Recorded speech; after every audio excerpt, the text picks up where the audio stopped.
This place is go. And here we go with Freak. Nice thing about this format is that everyone starts each round with a clean slate. Yeah, and even if you're the last place qualifier from the previous round, you still have a chance to win it all. Yeah, it really is just about getting hot at the right time. You just want to advance out of that first round and then get hot from there. The hardest thing for a shooter might be just maintaining that same level of concentration through all 5 racks. Yeah, I think it is the hardest thing, Clark, because you're just not used to taking 25 shots in 1 minute. I mean, nobody does that. Even in practice, you don't really do it that way. So it's a very foreign feeling when you're out there. You got to maintain that focus. 11 on the board. He comes away with 4 points on that rack. Make that 14. Money ball, no good. And now with 16. Now with 17. That gives him 18. He racks up 20 points in the round. Now that's how you do it. Outstanding focus throughout the round. Well, the key was, Kevin, he took 6 out of a possible 10 points from the money balls. And those are huge points. You've got to take advantage of them, and he did. And so we'll see Nicholas Batum. The 2-point balls can be the make or break factor in this event. Was hitting the money ball something that you thought about during the course of a round, Steve, or was it just another shot for you? No, it was critical, Clark, and I always tried to take just a split second longer on those money balls just to make sure I held the follow through, held my focus on the rim before moving on to the next rack. He's got 5.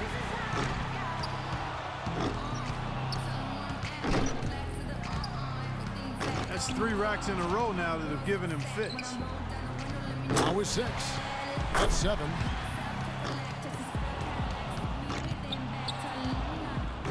One last rack remains.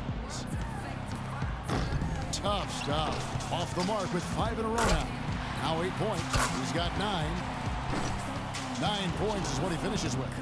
There was just something off about him in that round. Yeah, he's a better shooter than that, but at one point during the round, he ran off 6 consecutive misses, and I just felt like he lost all momentum at that point. And here we go with Eric Gordon. You know, as soon as Eric Gordon put on an NBA jersey, Kevin, he got right to work firing up 3-pointers. I mean, talk about a fearless, aggressive player. I mean, he'll pull up and shoot it no matter who's in his face, and he can make those kinds of shots. I know you like him. I like his game a lot. You can't let misses get to you here. There's no time to feel sorry for yourself. Shoot, shoot, shoot, and shoot some more. Yeah, no question. The clock's ticking. You got to forget about your misses. You can't change anything that's behind you. Focus on the next shot and keep moving. 11 points. He's got 12. 3 of 4 on money balls. Nice finish. Well done. Up to 15 now. He averages 3 points a rack and finishes with 15. I'd say a solid showing from him. Yeah, even if he didn't set things completely on fire, it's still a fine score. I mean, what did you take away from it, Steve? Well, it wasn't his best, but he gutted out a pretty decent round when he didn't have his best stuff, and that's the sign of an excellent shooter. So it'll be Ryan Anderson here. Last season, Ryan Anderson participated in the 3-point contest, and I thought he did well. I mean, he didn't win, but he did establish himself as the preeminent shooting big fella in the league. Now, he doesn't need to do too much here to get past that mark. Now he's starting to struggle. He needs 8 points more to stay in contention. It's all just gone to pieces here. 11 consecutive misses. 7 points more to stay alive. No good with his 4th in a row. Not much more room for error now. He can only miss 1 shot now. And with that, he's not going to advance. Couldn't get enough through in the first few racks. Yeah, you've got to develop a rhythm, and he just couldn't get anything. He registers only 5 points. He was not himself at all out there that time, guys. Well, things went south for him in a hurry, and that may be an understatement. He missed a stretch of 11 in a row. So it's J.J. Redick ready to go. J.J. Redick, a terrific shooter, shot over 40% from distance in his career at Duke. And in the NBA, that accuracy has continued. A player who has to be accounted for at all times. Just over 2 seconds a shot is all you've got if you're going to use all 25 balls. So there's no time to take a deep breath and gather yourself after a miss. Yeah, that's right, Clark, and that's why it's so easy to get out of whack and start firing away and shooting too quickly, not really focusing on the rim. And if you do that, then you're at risk of really losing all momentum and falling out of the competition. No good on his 6th consecutive shot. Drains the money ball. Good for 13. Nice stretch here for Reddick. He's tied for 2nd. So he ends up at 17. Well, a very respectable performance from him there, guys. Yeah, he was really flowing at that point after he went 5 for 5 on that 2nd rack. And so we'll see Wesley Matthews. You know, Wes Matthews, Kevin, out of Marquette, had a really solid career there, but was undrafted. A player who's really solidified himself as a quality NBA talent. I mean, a tough defender. He's a pretty good shooter. Can handle it. I mean, there's not anything he doesn't do reasonably well. You remember his dad, Wes Matthews, don't you? Yeah, I do. I remember, those Wisconsin teams cost me a Big Ten championship. Cost us a Big Ten title back in 1980, and Wes Matthews was the culprit.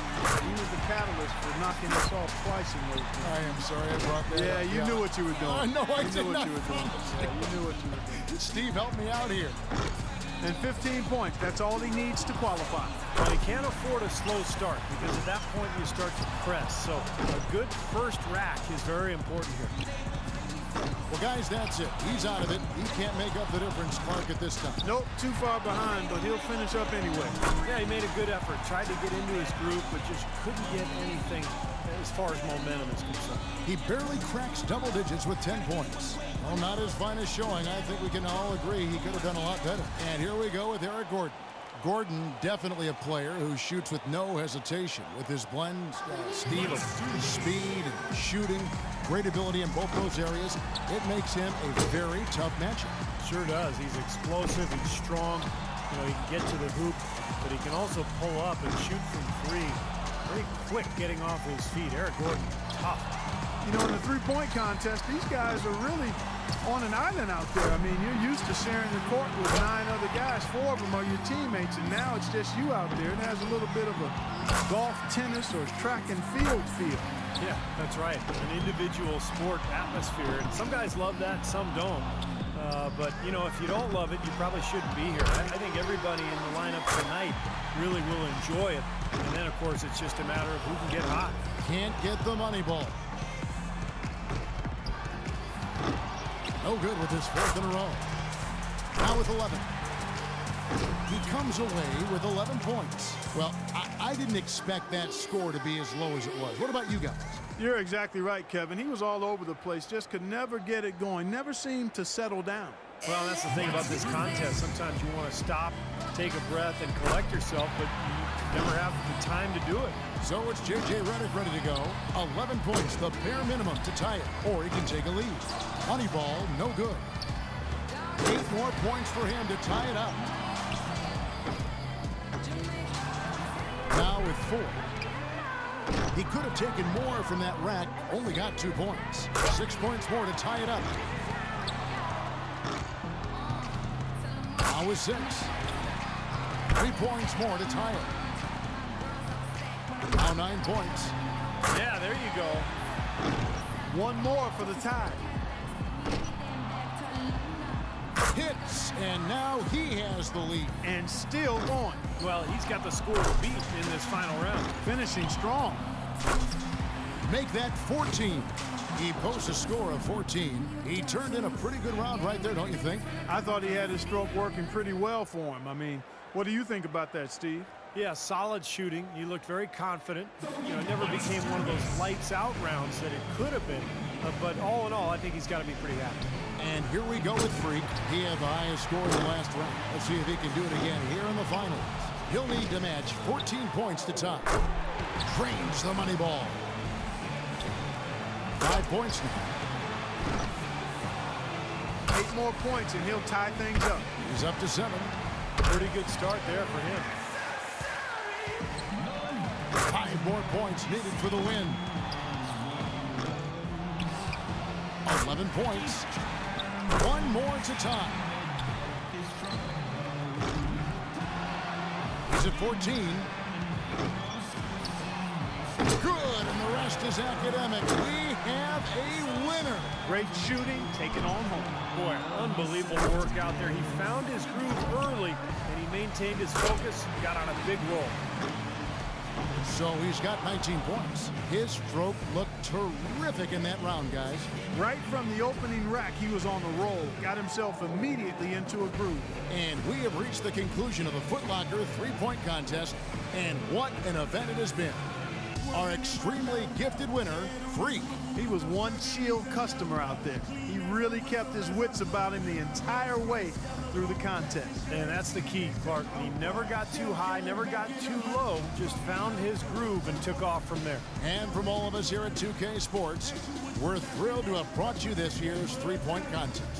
This is Kevin Harlan, along with Steve Kerr and Clark Kellogg, saying so long and thanks for watching.